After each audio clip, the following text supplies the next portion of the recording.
History does not shout. It whispers through tides, treaties, and the silent turning of empire clocks. Beneath the shimmer of Victoria Harbor once echoed the clash of ambition and necessity, where East met West not in harmony, but in hunger. What began as trade turned to tension, and what began as silk and tea ended in smoke and surrender. China, a vast civilization bound by pride, met Britain, a restless empire bound by greed. And between them, a small island, destined to become a symbol of loss, resilience, and return. This is not just history, it's inheritance written in water. Long before Hong Kong became a name whispered through the channels of empire, it was a quiet place, a stretch of rocky coast kissed by the South China Sea, where fishermen cast their nets beneath a humble sky. China's gates were closed to the world then, a self-sustaining empire believing it needed nothing from beyond its borders. But the British, driven by trade and empire, saw in China not a mystery to respect but a market to be conquered. And thus, what began as commerce soon kindled into conflict, a spark lit by silver, opium, and pride. In the early 19th century, Britain's appetite for Chinese tea had become an obsession. Silver poured eastward in endless rivers, draining Britain's wealth as porcelain and silk filled English drawing rooms. To balance this bleeding trade, British merchants began selling opium, a poison that would twist the veins of a nation. When the Qing emperor saw the devastation spreading through his people, he struck back. He ordered the destruction of opium stocks in Canton, a bold act that Britain saw not as justice, but as an insult. The stage was set. Cannons would speak where diplomacy failed. What followed was not a war of equals. The First Opium War of 1839 was a storm of iron upon a dynasty still fighting with swords. British gunboats, symbols of industrial power, carved through the Chinese defenses like fire through paper. Cities fell, harbors surrendered, and humiliation bled into every treaty signed thereafter. Among those terms was one line that changed history: the cession of Hong Kong Island to Britain. What seemed a small rock to the Chinese became a crown jewel to the empire. It was not merely a trade post. It was a statement, a foothold in the East. And thus, Hong Kong was lost not in one battle, but in a storm of opium, arrogance, and empire's unrelenting hunger. Trade, once the gentle current that connected nations, turned turbulent when greed outpaced reason. In the early 19th century, Britain's thirst for tea, silk, and porcelain had created an imbalance so severe it threatened the stability of the empire's treasury. China, rich in goods but uninterested in foreign imports, demanded silver, a currency Britain could no longer afford to bleed. And so, the merchants of empire turned to a darker trade: opium. What began as quiet smuggling soon became a silent siege, as addiction spread across Chinese cities like an invisible plague. The British found profit where China found ruin. By the time Commissioner Lin Zexu stood in Canton, watching the opium barrels smashed and dissolved into the river, the tension between nations had reached its breaking point. His letter to Queen Victoria pleaded for justice, but his defiance was met not with dialogue, but with gunfire. British warships, armed with industrial might, sailed to enforce free trade at the mouth of the Pearl River. The Qing dynasty, proud but unprepared, stood no chance against steel and steam. Forts crumbled beneath bombardment, and Chinese soldiers, brave yet outmatched, fell to weapons they had never seen before. The Opium War was not just a clash of armies. It was a collision of centuries, where ancient China met the brutal modernity of the West. The war ended as it began, not in glory, but in imbalance. Britain's victory cemented not only its dominance over trade, but its power over perception.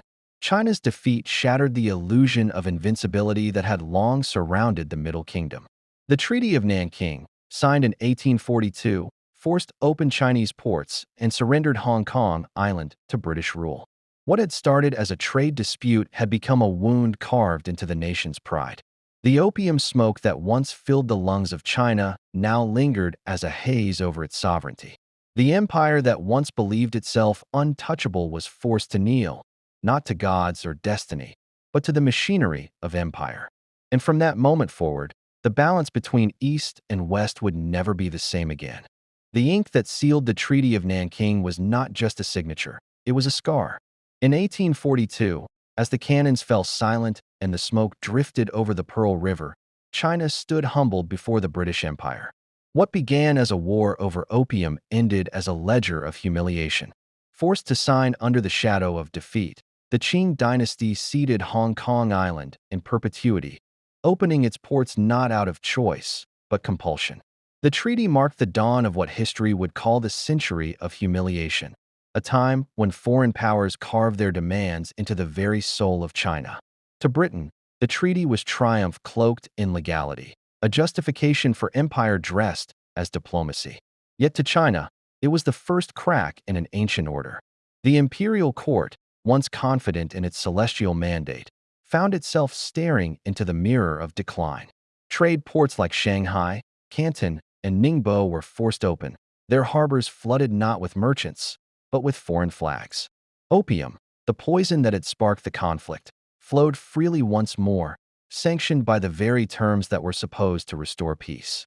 The silver that had once sustained the Qing treasury now bled out of China like lifeblood, feeding the coffers of those who had brought it to its knees. But Hong Kong, that small, rocky island, would become the treaty's most enduring symbol. At first, it seemed an unremarkable prize, barren hills, sparse villages, little more than a naval outpost. Yet in British hands, it would grow into something far greater, a gateway to Asia, a testament to the empire's reach. For China, Hong Kong became a reminder of everything lost: sovereignty, dignity, and control. Each British ship that entered its harbor was not just a vessel of trade, but a statement of power. And though the war was over, the wound it left would fester for generations. The Treaty of Nanking did more than redraw borders. To China alone, it would belong to history itself. The ink of the Treaty of Nanking had barely dried when Britain's hunger for dominion deepened. The small rocky island of Hong Kong, once dismissed as a barren rock, proved far more valuable than the empire had imagined. As trade routes flourished and the harbor became a lifeline of commerce, Britain saw potential and opportunity. But power rarely stands still. With each passing year, its appetite grew, and by the time the Second Opium War erupted in 1856, the British Empire was ready to expand its reach beyond the island's shores. The guns once again roared across the South China Sea, and when the smoke cleared, the 1860 Convention of Peking placed Kowloon Peninsula into British hands. What began as a foothold had now become a growing shadow stretching further across Chinese soil. For the Chinese Empire, these were years of humiliation compounded. The Qing dynasty, already weakened by internal rebellion and foreign intrusion, found itself negotiating from a place of desperation. Each treaty stripped away another piece of sovereignty. The 99-year lease of the new territories in 1898 sealed the transformation, an agreement that would extend British rule deep into the mainland's edge. To London, this was not mere strategy, but survival. Hong Kong needed land, water, and space to grow, and the new territories offered all three. To Beijing, it was another chapter in a story written by unequal hands. Britain's justification was couched in legal language and diplomatic decorum, yet beneath it lay the unyielding logic of empire: control the ports, command the future. By the dawn of the 20th century, Hong Kong had become more than a colony. It was the empire's eastern crown. The once sleepy fishing villages of Kowloon buzzed with trade and migration, their landscapes reshaped by docks, barracks, and rail lines. The Union Jack fluttered high above Victoria Harbor, and the rhythm of British ambition pulsed through its streets. But for every merchant who prospered, a silent resentment brewed in the hearts of those who remembered what had been taken. The expansion of Hong Kong was not just territorial. It was psychological, embedding a lasting duality in its people, Chinese in blood, yet ruled by Britain's hand. The stage was now set for a paradox, a city born of empire, destined to become its most enduring contradiction. By the early 20th century, Hong Kong had become the glittering symbol of British might in the East, a city that rose from conquest to commerce, from smoke to splendor. Its deep harbor pulsed with life, drawing merchants from Bombay, London, and Shanghai alike. Steamships from every corner of the globe anchored in its waters, exchanging tea, silk, and opium for silver and dreams. Under British rule, order and ambition shaped its skyline. Stone courthouses, colonial banks, and bustling marketplaces where Cantonese traders mingled with English businessmen. To the empire, Hong Kong was proof of its civilizing mission, a beacon of trade and law amid what they saw as Asia's chaos. But beneath the gleam of prosperity lay a different truth, one built on hierarchy, where opportunity favored the few and the native many worked beneath the sun for fortunes they'd never see. The city became a paradox in motion, a world where East met West, but rarely as equals. British governors ruled from Victoria Peak, gazing down upon the crowded streets of Central and Wan Chai, where the hum of labor never ceased. Education, language, and law bore the mark of the crown, yet the heart of Hong Kong beat in Chinese rhythm. The city's people adapted with quiet brilliance, weaving resilience into the fabric of their daily lives. They built fortunes from scraps, communities from shadows, and hope from hardship. Hong Kong's harbor glittered not just with ships, but with possibility, a magnet for migrants fleeing war, famine, or the tightening grip of politics across the mainland. In this fusion of pragmatism and survival, a new identity was forming, neither fully British nor fully Chinese, but unmistakably Hong Kong. As decades passed, the colony weathered wars and crises, Japanese occupation, global depression, and waves of refugees. Yet it endured, rebuilt, and thrived. By the 1970s, Hong Kong stood as one of Asia's economic miracles, a place where neon lights reflected off towers of glass and ambition. It had become the empire's most profitable experiment, proof that capitalism, order, and industry could flourish even under borrowed sovereignty. But for all its progress, the city remained haunted by its origin story, born from war, shaped by treaties, and owned by time. The jewel of the empire shone brightly, yet in its brilliance lay a question that no crown could answer. How long can a borrowed jewel truly belong to its master? As midnight approached on July 1st, 1997, rain poured over Victoria Harbor, as if the heavens themselves were witnessing history dissolve into mist. Beneath the dark clouds, British flags were lowered for the last time, and the red flag of China rose, unfurling against the night sky. The world watched as Hong Kong, the jewel of the empire, returned to the nation from which it had been taken more than 150 years before. The ceremony was solemn, symbolic, and heavy with unspoken emotion, a chapter closing not with thunder, but with the quiet rhythm of rain. Britain called it the handover. China called it the return. For Hong Kongers, it was something more complex, a moment suspended between pride and uncertainty, farewell and rebirth. The promise of one country, two systems shimmered with hope that Hong Kong's freedom, law, and global soul could live on under a new flag. In those early years, the promise seemed real. The city continued to thrive, its markets bustling, its skyline reaching higher, its people carrying on with their trademark resilience. Beijing pledged non-interference, allowing the familiar machinery of capitalism and free speech to hum on.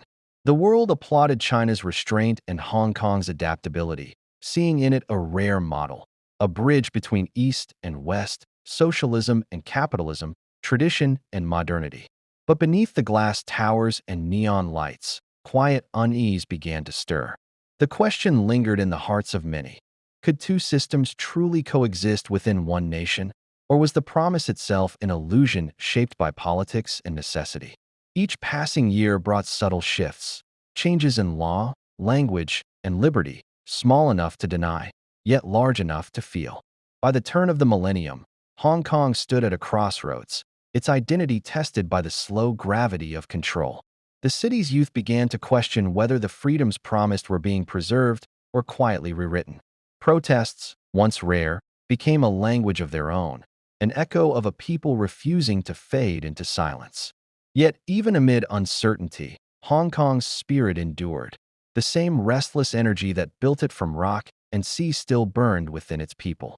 The return was not an ending, but a transformation, the beginning of Hong Kong's long struggle to define itself, not as a prize passed between empires, but as a soul standing between worlds.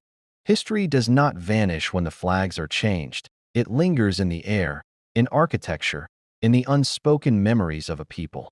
In Hong Kong, the ghosts of empires still whisper through narrow streets and glass towers alike. The city's skyline, a fusion of British ambition and Chinese endurance, stands as both monument and contradiction.